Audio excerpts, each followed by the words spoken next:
Today I am with Phumi, Carnivore Cutie. Hi. Hi, Emily. Thank you so much for having me.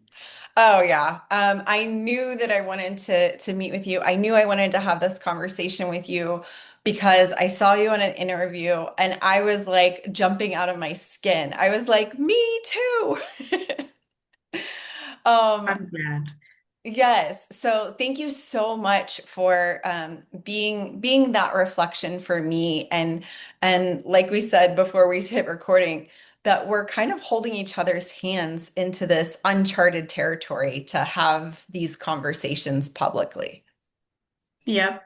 And everyone will see what we mean very soon. Yes. So I'm going to start with just my story. A lot of people know my story about the physical aspect of it, but not the spiritual aspect. So the conversation we're going to go into today is yes, about the physical, but there's more to the story. As many people know, I was 260 pounds and I had debilitating mental illness. And at one point, I had multiple sclerosis as well. I couldn't walk. So I was either going to the psych ward, the nursing home, or I was going to take my own life. And thankfully, I just started eating animal meat and animal fat. And I stopped eating ramen noodles and pizza and ice cream and cakes and pies. And it was the best gamble of my life. And I didn't really know what was going to happen, but I hoped that I would have at least a relief of my symptoms. And so lost 120 pounds, resolved any symptoms of bipolar disorder, and then resolved symptoms of multiple sclerosis. And now it's been like 6+ years and I'm thriving. What I did not expect was 3 years into this, I started having, gosh, I've never really tried to explain it out loud. Um, I started having a knowing, and it was the same knowing that told me to stop eating pizza and ramen noodles and eat fatty meat. But it was a knowing that was almost like a beckoning, like inviting me to lean in to more of the story from what I had been raised in church. I had been raised in the Bible Belt in Southeast Missouri. And so I was always told to not question, to just receive what the pastor says, and that is law. And this is what my family believes, and this is what the generations before, and the generations before, and the generations before, and this is what everybody believes in my town. And in my town, you are either Christian or you don't talk about what you are.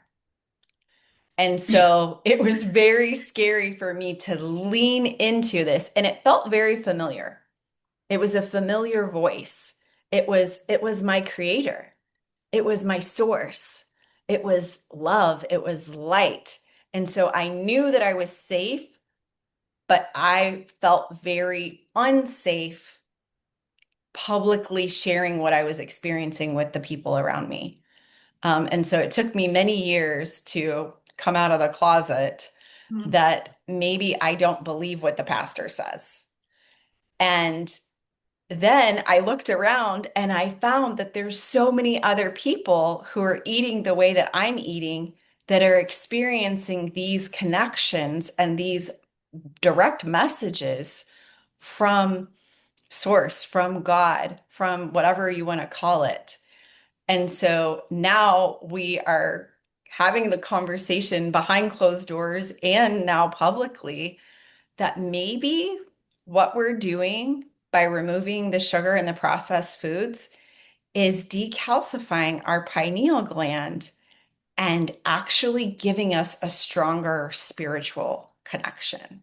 And so I'm noticing my intuition is stronger. My all the clairs, the clairvoyance, the clairaudience, the clairsentience, it's just like heightened. because I'm able to be in this state of high of ketosis and often fasting for days. And so I feel like a toddler learning to walk because I'm just learning to have these conversations where I'm comfortable and my central nervous system isn't screaming and terrified that, like I said before, that the townspeople are going to burn me at the stake. So thank you so much for allowing me to have this conversation with you. And I would love to hear your story. Thanks, Emily. And I completely relate to everything you're saying. And before I start my story, what I love about the truth that we now live in and the source that we now feel connected to, what I love the most is that you're on one side of the world and I'm on another side of the world, and we don't have anyone telling us this is how you follow source, yet we are living in the same way. We are feeling the same thing. We are experiencing the same things, but we didn't read it anywhere. Nobody told us that this is how it is. And it's more real than any Bible verse I've ever read, than any preaching I've ever heard, than anything I've ever experienced. And this is coming from someone who used to be in a Christian cult, okay? And we'll get to that. But I just wanted to say that every time I meet someone like you, I'm just like, this has to be it because I don't know you, you don't know me. And you're talking about the same things I experienced. Like, I've never felt more alive, more in tune, more at peace, and more sure that I'm connected to the highest, the Mm, most high God, mm, goddess, mm, however you want to see that, and however you want to believe it. People call it the universe, people call it source. That thing, this is it. And the thing I love most about it is that we are less judgmental than we've ever been. And it's coming from me. I used to judge people so, so much on everything as not a, you. oh my gosh, yes. No. Oh, look at her. She's wearing a red top today. I guess she wanted more attention than me. That's where my brain would go. Anyway, let me start from the beginning. Yes, yes. And to add it to that, I did have people, whenever I started to come out and tell people, they'd be like, "Who are you hanging out with? Who are you listening to?" And I'm like, it's literally me. I'm hanging out with me and I'm listening to me. It Exactly. wasn't a podcast or something else. So yeah, go Exactly. ahead. So, my story is actually backwards to you. Um, I actually started off with the spiritual aspect, and then I found the amazing way of eating that we've both found Mm, after the awakening that I had. So, when I was a teenager and throughout my life, I had very strict parents. We lived in a very conservative small town in Zimbabwe, in Africa. And because my parents were so strict, I had to find a way to have a social life. And 14-year-old me decided to join a church because that would give me access to people. And I like people, I like to be around people, I like networking. And that was the only way I felt that they would allow me to be around boys, be around girls. And so, unfortunately, the church that I chose was a cult. I had no idea, of course, because my friends were going to that church, and I thought, well, my friends go there, my mother's friend's daughter goes there, so let me use that as an excuse to get to go.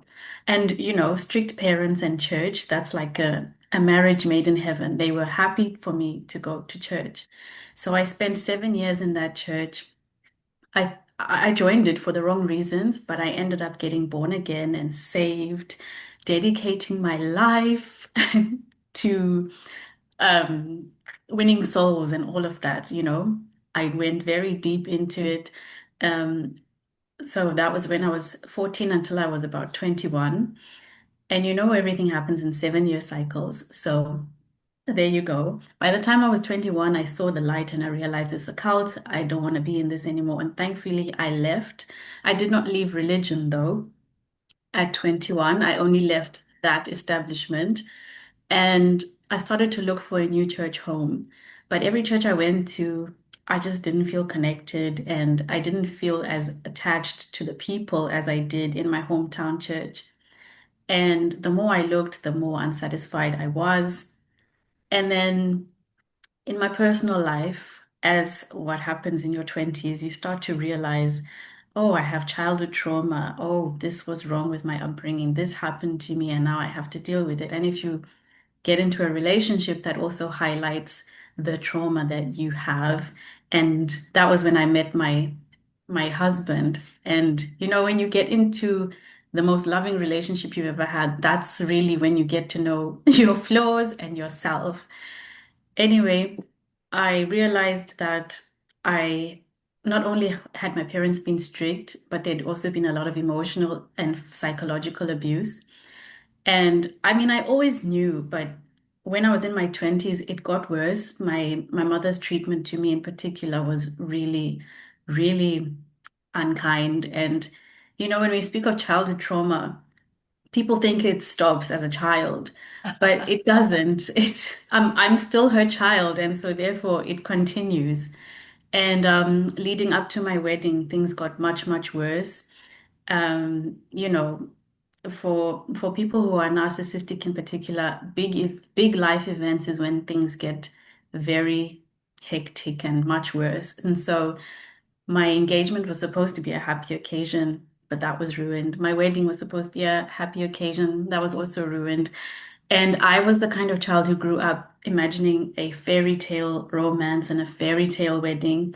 And when my dream wedding was ruined, I was so sad and so upset with my mother that she ruined the one day that the one day that I'll ever have. I'll only have one wedding and I'll only have one marriage. And she knew how important that was to me. And I begged her, just on this day, just please, just give me this. And she didn't. And the sadness I felt, the realization that she really does not like me. Besides the love part, I've really felt my mother does not like me. I always knew that she did not fully love me, especially if I compared how she treated my brother. I always felt second best, and I had accepted that. But to see that and all the other events that had happened up to that point, it really broke me. And I will share pictures of myself. You know, when you go through something so hard, psychologically and mentally, emotionally, it can break you. I became a shell. I was so thin. When I look at those pictures now, I just don't know how I recovered from that. And I didn't even realize it was happening while it was happening. I did not know I was that thin. I Mm, did not know it had affected me that much. People told me that I was thin, but I didn't realize it because when you're going through it, you don't care about your weight. All you know is this is how I feel inside. My mind is not right, my brain is not right.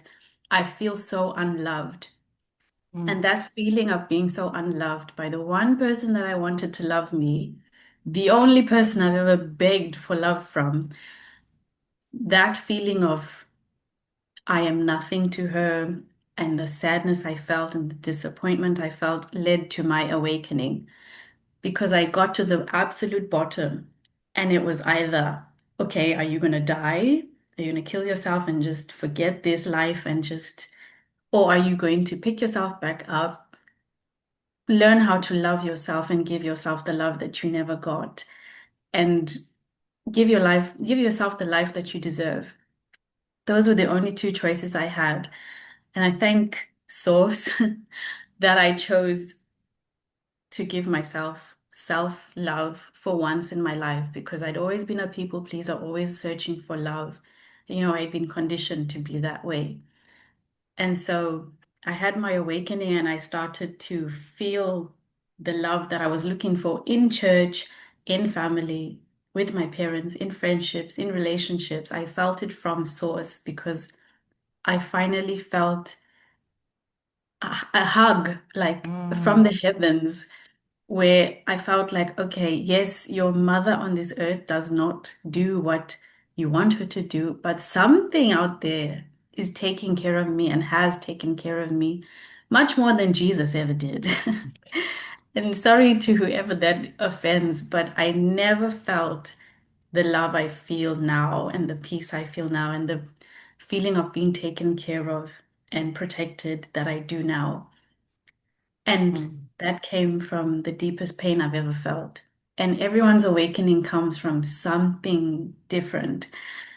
For you, it was, you know, illness. And for me, it was an illness of a different kind.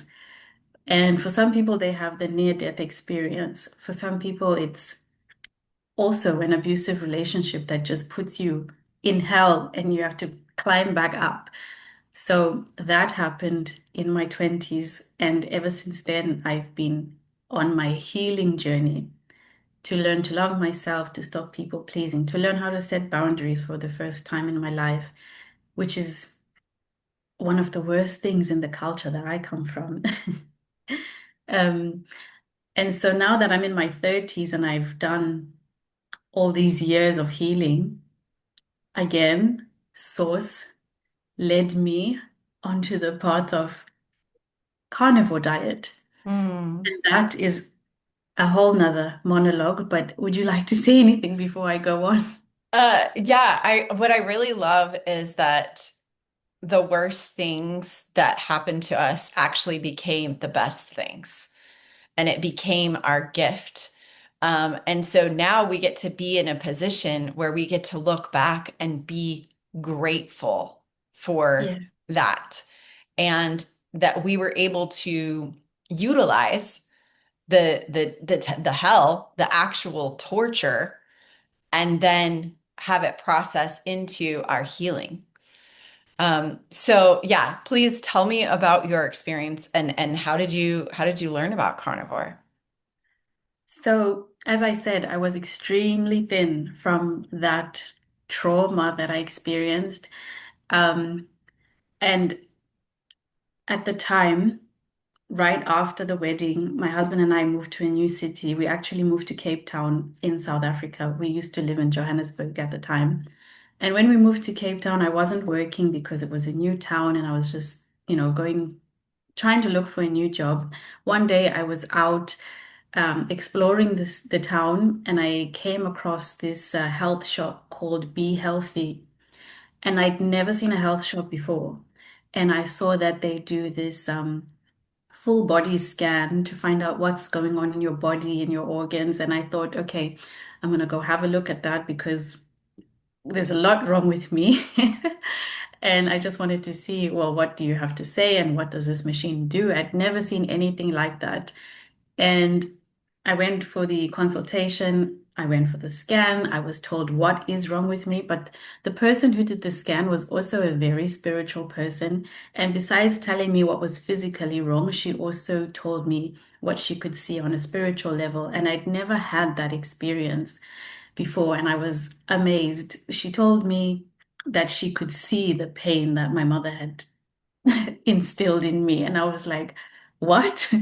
I started crying, of course, because I just couldn't believe it. And then she said that certain conditions in my body were because of that. For example, the painful menstrual cycle, which I'd always had, is very connected to your feminine side, obviously. Mm, And she could see the people pleasing as well, which is why I had candida at the time and parasites. And parasites and candida are a sign on a spiritual level that you are being invaded by something or someone. And that, yeah. So that was eye-opening for me. And she put me on the blood type diet at the time. And it worked for me in some ways, but not in all ways. But that was also just the beginning of me trying many other kinds of diets. So that was about 8 years ago.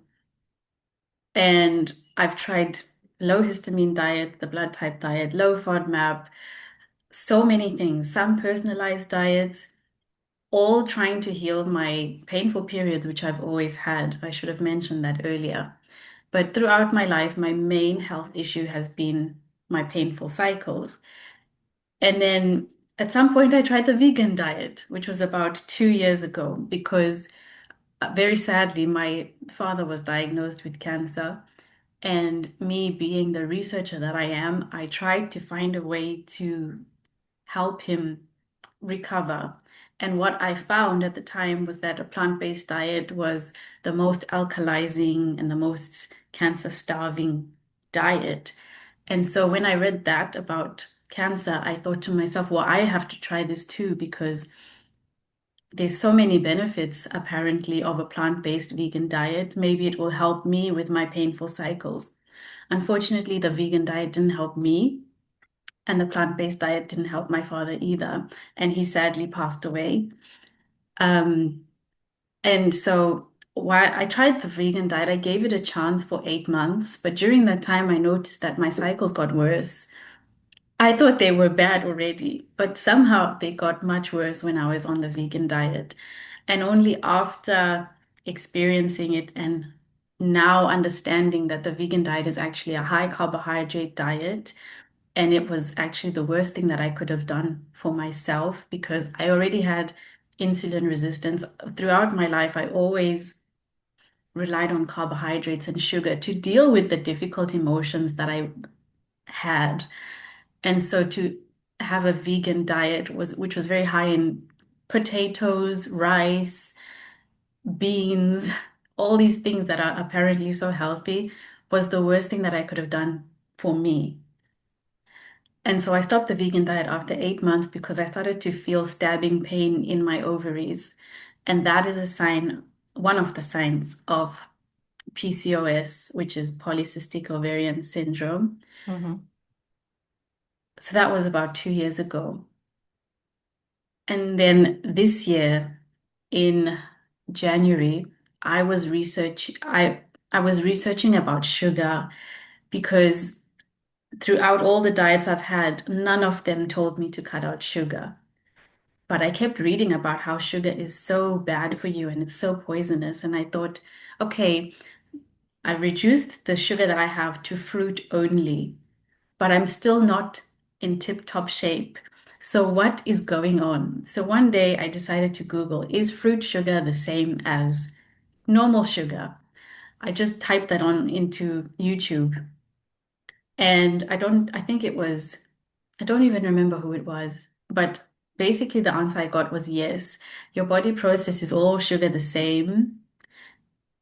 And some people will correct me on that. But on that day, the point was that I received information that it's the same and I should probably cut it out. Fruit sugar, refined sugar, all kinds of sugar, even the well-marketed sugar like coconut blossom sugar, which sounds so nice and healthy. So I thought, okay, fine, I'll cut out the sugar. And then YouTube started recommending keto videos to me.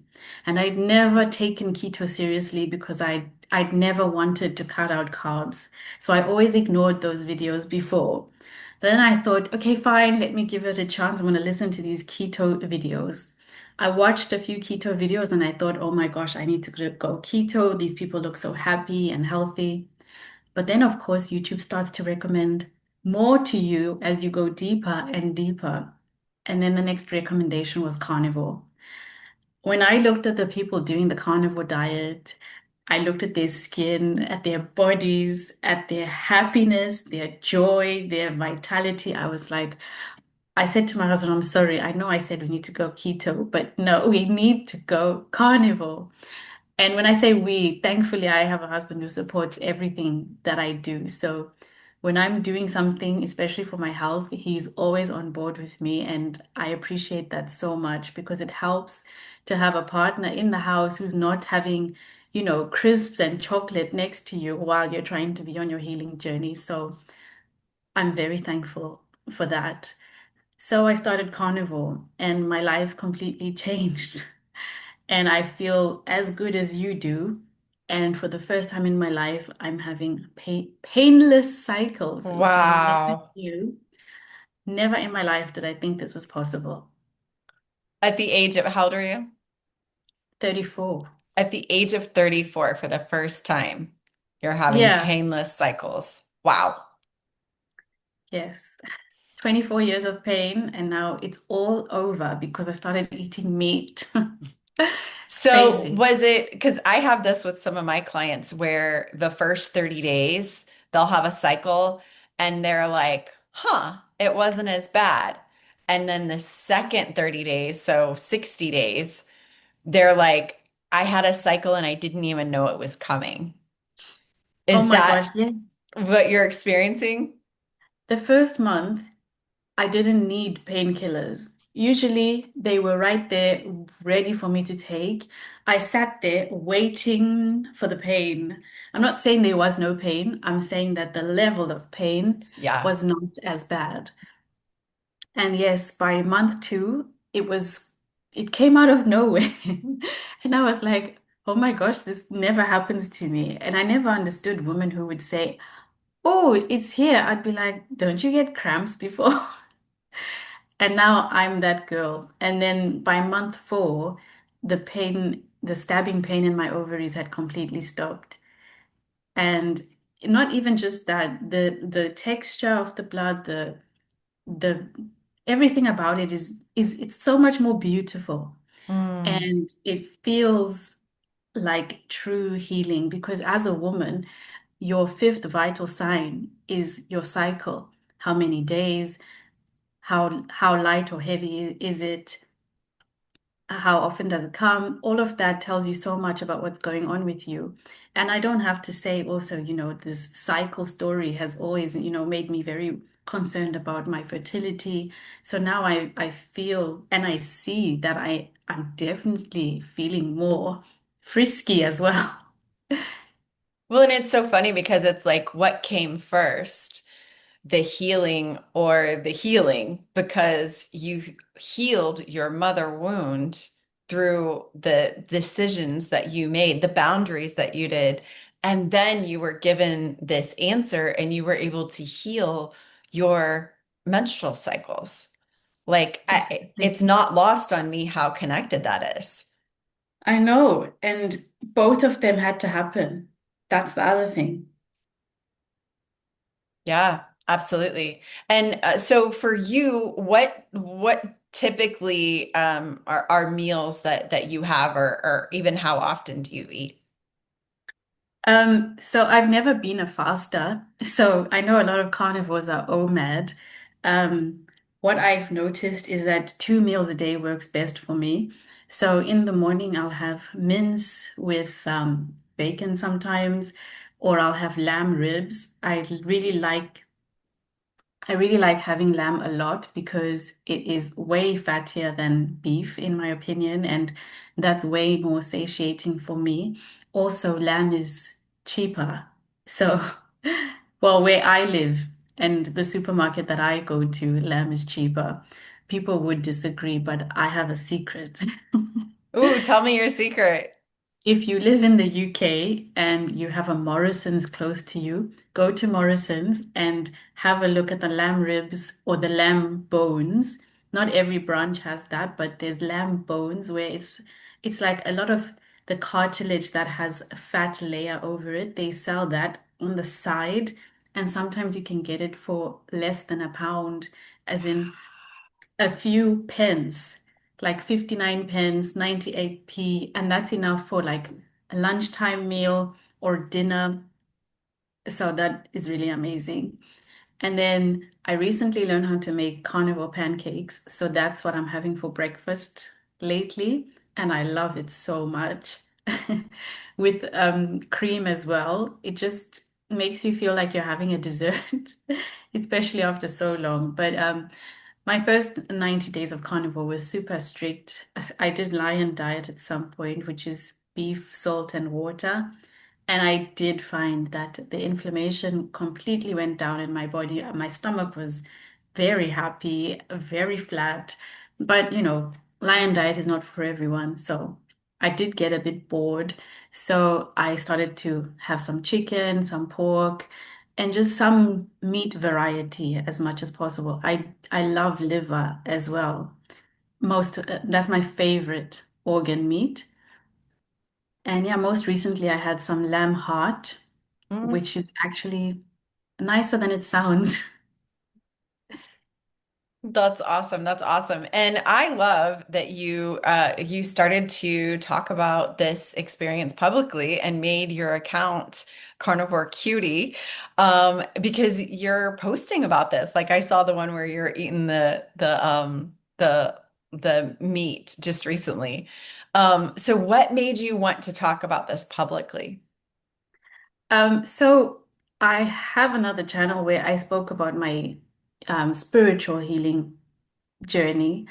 And once I felt healed, I stopped posting on that channel because I didn't want to, I didn't want my identity to be my pain, Mm. forever. And so that is on one side of the internet. But because I enjoy creating and I enjoy making videos and I feel like I have a new lease on life, especially because of this new way of eating. That's why I started this new channel because I realized that I feel so good. And I know a lot of people are skeptical about this diet, and I don't blame them. We've all been programmed to believe this and that about red meat, about cholesterol, about, fiber. And I also noticed that there's not a lot of people who look like me who are carnivore. I've And noticed that too. It bothers me. I was yeah, at a conference recently and I'm looking around and I was just like, there's no color here. yeah, so that's another reason. And also I did not know if the diet was going to work for me. And I wanted to document whatever was going to happen. And I was always going to be honest about whether it worked or not. The same way I've been honest about how vegan didn't work for me, even though I really wanted it to.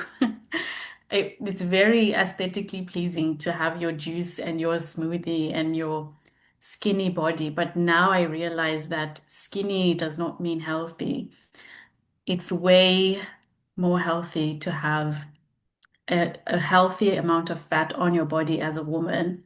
And I understand that now. And, carnivore has allowed me to see that.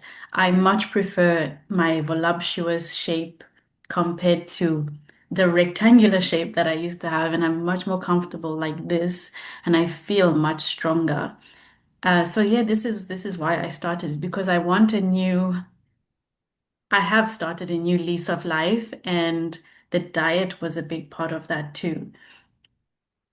I love that. So you wanted to talk about the healing, instead of like continuing to resonate with the trauma. Yes, exactly. And I'm so much happier. And as much as I'm still the same person, I want to put the trauma behind me and close that chapter. So that's why I started a new page with a new identity because I do feel like a new person.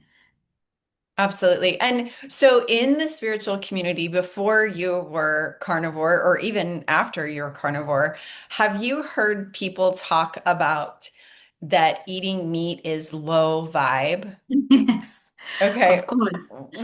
How did you, you know, process through that to get to this way of eating and and not buy into that whole, you have to eat the rainbow and eat light? I think because I did plant-based vegan for those reasons, I wanted to vibrate the highest because fruit are the highest vibrating and veggies as well. I've been there, I've done that, I saw what it did to me, and I don't think I was glorifying God or the creator with the mental state or the physical state that I was in. And because I went through that and I saw the what it did to me, it was not difficult for me to now see that meat is a gift. It's not about it being low vibrational. Yes, we kill the animals, and that is a terrible thing. However, we are human beings and we need them. to live, the same way lions need other animals to live. It is literally the circle of life. And some people choose to pray over their food in order to neutralize that low vibration. If you feel more comfortable eating meat by saying a prayer first or by thanking the universe for the sacrifice of that animal's life, if that makes you feel better, then you need to do that. But personally, I don't feel that meat is low vibe anymore. And yes, I absolutely used to believe that.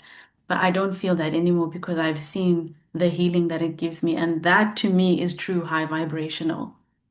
Absolutely, absolutely. And I mean, I could go on a million different tangents with this, but I do believe that there is this sacred connection between us and the animal, and that the animal is like signed a soul contract that it would come to Earth and that it would live its life, on the field, and that it would be our sustenance, that it would be our life. And for people to say that we are taking a life versus that we are accepting a life.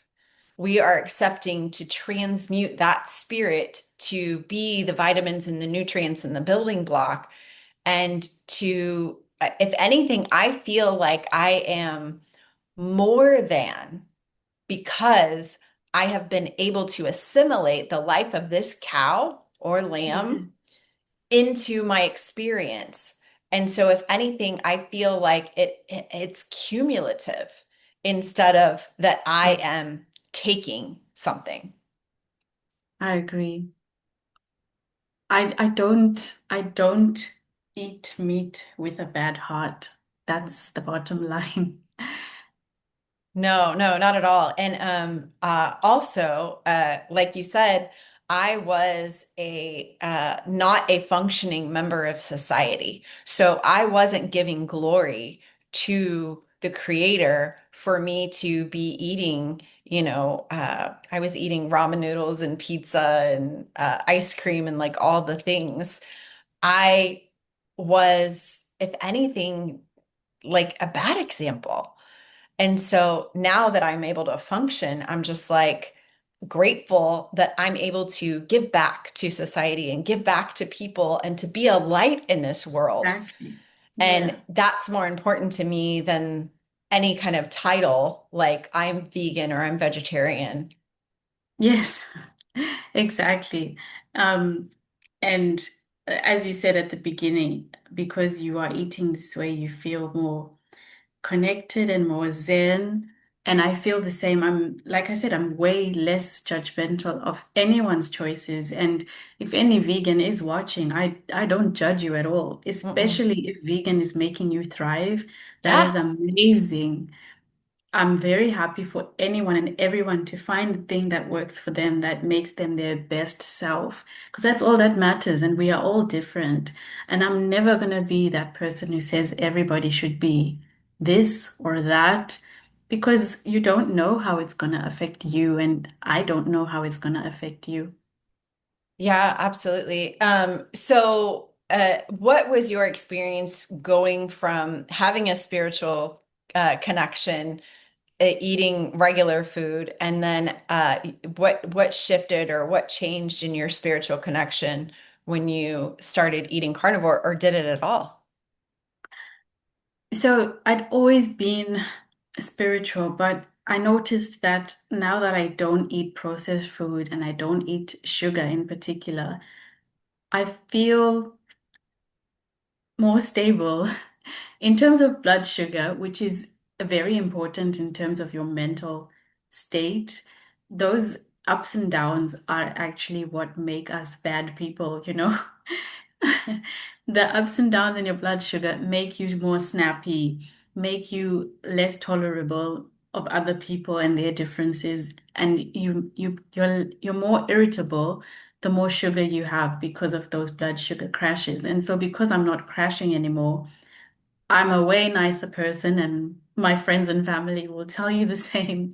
especially before my cycle, I've noticed that I don't have PMS anymore. And I do feel more aligned, more calm, and even more at peace than before. That's priceless. That's absolutely priceless. Because whenever we hurt somebody and somebody is hurting from us, it feels like it adds insult to injury, to know that we were capable of, like you said, snapping at somebody. And so whenever we can come at a place of harm to none, Yes, then we can navigate this life in love. And exactly. that's what I hear that you're saying is that you're able to better love your friends and family. Yes, absolutely. I and I think a lot of love is the lack of judging. And maybe I'm emphasizing this because of how judgmental I was when I was Christian. I don't know if you've seen people, especially on TikTok these days, when you are watching the video about deconstructing Christians, people are always talking about how there is no love like Christian, there is no hate like Christian love. Yeah, and I'm sure you can relate that we as Christians, you feel that you are loving someone because you don't want them to do this and their lifestyle doesn't align with what you think they should be doing. But the more you judge them, the less you're loving them. And for me now, I'm at the point where there's not one lifestyle that I feel is not right. As long as the person is happy, then I'm happy with them too. Absolutely, absolutely. And I think it's so important to recognize that unconditional love. And it was so funny because, like, whenever I was in Sunday school, when we were in like second grade and we were talking about the love of Jesus and everything, and I was like, yeah, like this is amazing. And he's so like inclusive and he, hangs out with the lepers and the sinners and just everybody's welcome at the table. And I was like, yeah. And then I get into like fourth grade, and they're like, and these people are going to hell, and these people are Yeah, going to hell, and you're going to hell if you do that. And I'm like, what? Like, can we go back to exactly. second grade Jesus? Like, what is this? Exactly. Oh, and hell is a whole nother topic. A whole nother topic, a whole nother topic. But one other thing that I wanted to talk to you about is that what I am finding on my spiritual journey is that the body talks and that our illness is actually a message from God to give us kind of like a like that game where you're like you're trying to find something and they're like, "Oh, you're getting hotter or you're Yes, getting colder or whatever." So whenever you have a pain in your body, it's like this red flag going, "Hey, pay attention to this. There's a message here for you." And then whenever we lean into that, and then we lean into our intuition and we lean into synchronicities, then we actually can uncover the messages that our body is sending us. Have you experienced absolutely. that? Oh my gosh. All my life, yes. As I said with the candida and the parasites, that was one message. And then the endometriosis and PCOS, also another message, but very aligned with overgiving and not filling my own cup. It all manifests as something else on your body. Even like the fact that one side of your body represents the masculine and another side of your body represents the feminine. So if you have a pain on this side, it has to do with your mother or your father on this side. It's all connected. And it depends on what you have and when it happens. And thankfully, it changes. So it's not always going to be a pain in your lower back, you know? I know that pain in your upper back, is that you feel financially burdened. Mm, Um, I'm sure you've heard of Louise Hay. yes. Yeah, so she has that description for each pain in the body and what it means spiritually. I don't know if you've heard of Yvette Rose. No. She has this book. I like this one. Hopefully you can see. It's called Metaphysical Anatomy. Ooh, I love it. And it's got very long descriptions about everything. Even, for example, alcoholism. It has to do with childhood as well. And most things do. Anyway, but yes, Yeah. And what I think is so important is that we have been numbed into the traditional medical model of thinking what the messages in our body are just something that we need to get a pill for. exactly. Whenever we need to feel that pain and we need to lean into what is the message that my Yeah. body is trying to tell me. And so I'm going to go on record saying I think that the whole point is that we're supposed to heal ourselves. We're supposed to live forever. And what we're doing is we're numbing ourselves by taking pills to stop the symptoms, and we're missing the message. So then our Yes. body's like, oh, they didn't listen to this pain. So, okay, now we're going to try an elbow pain. Okay, now we're going to try. So our body is trying, and we think our body's falling apart. No, our body is screaming out Yeah. messages to us, and we just have to stop, get quiet, and listen. Yes, and I love that we get symptoms. People don't like it, but for example, if you eat chicken today and tomorrow you feel terrible, you need to listen to that. You can't just think, oh no, I love chicken. I'm going to continue having it. The same way, if you feel pain, don't just reach for the pill, investigate what's going on. Investigate even from blood work, investigate from a spiritual lens, listen to your intuition, what's going on in your life. For example, if a certain condition starts in a certain time of your life, maybe even if you reflect on the MS, what was going on in your life at the time? All hell was breaking loose. Absolutely. Yeah. Absolutely. And I think that there's so much to be said for that. That we have been, I think it's been strategic that we Oh, have been yeah. conditioned to go to the doctor. We've been conditioned to go to the medicine instead of to sit with the pain and to feel the feelings and to listen for the messages. Yeah. We've been taught that we don't know. We've been taught that we can't figure it out. We're just stupid little people and we just can't figure it out. And we're actually more brilliant than we even know. I hate it when they say your body is attacking itself. What? Yes. Mhm. That is the biggest lie. Our bodies are always fighting for us to stay alive.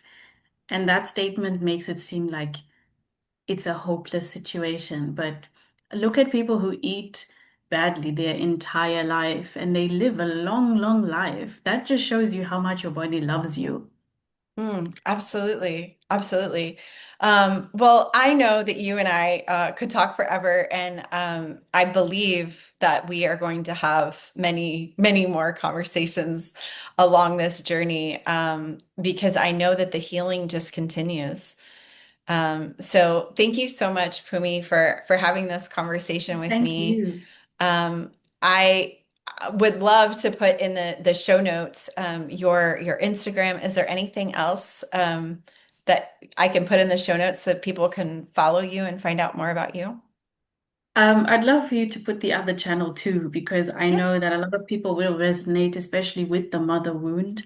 On that channel, I've shared a lot of somatic healing exercises that helped me to release the negative emotions and the trauma from my body on a metaphysical and quantum level. So I'll share that link with you as well. But thank you for having me. I love these conversations. I wish we could do it all the time. And I'm sure we will. Thank you for having Absolutely. me. And I just wanted to champion you really quick because it's so beautiful that you took the responsibility to nurture yourself. Instead of saying the person who came to nurture me didn't do that, I'm just going to give up.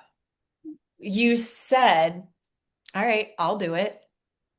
I'll nurture myself. And you did. You didn't wait on someone else to step up to the plate.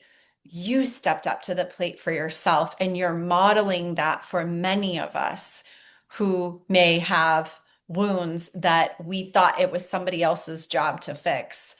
You just said, okay, who's to blame who? I'm going to step up and do it. Thank you, Emily. I No don't know problem. what to say, but thank you so much. You're welcome. We'll talk more soon. Bye. Thank you. Take care. Bye.